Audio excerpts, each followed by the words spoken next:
Irinjalakuda town സഹകരണ bank വിഷയത്തിൽ നഗരസഭാ കൌൺസിൽ യോഗത്തിൽ ബഹളം. ബാങ്കിൽ അഴിമതി നടന്നിട്ടുണ്ടെന്ന് തെളിയിക്കപ്പെട്ടാലോ തനിക്കെതിരെ കേസ് വന്നാലോ സ്ഥാനം രാജിവെക്കാൻ തയ്യാറാണെന്ന് ചെയർമാൻ MP ജാക്സൺ പറഞ്ഞു.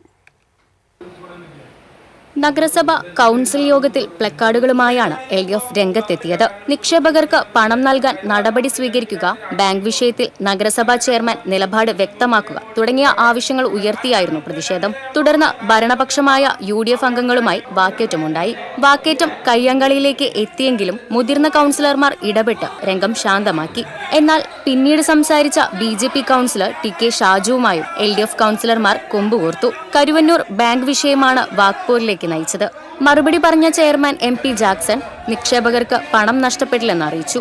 RBI നടപടിക്കെതിരെ കോടതിയെ സമീപിച്ചിട്ടുണ്ട്. ഭരണസമിതി തിരിച്ചെത്തിയാൽ സമയബന്ധിതമായി നിക്ഷേപകർക്ക് പണം നൽകുമെന്നും അദ്ദേഹം പറഞ്ഞു. അനാവശ്യമായി തനിക്കെതിരെ അപവാദ പ്രചരണം നടത്തിയാൽ നിയമ നടപടി സ്വീകരിക്കുമെന്നും MP ജാക്സൺ വ്യക്തമാക്കി. TCV news, Irinjalakuda.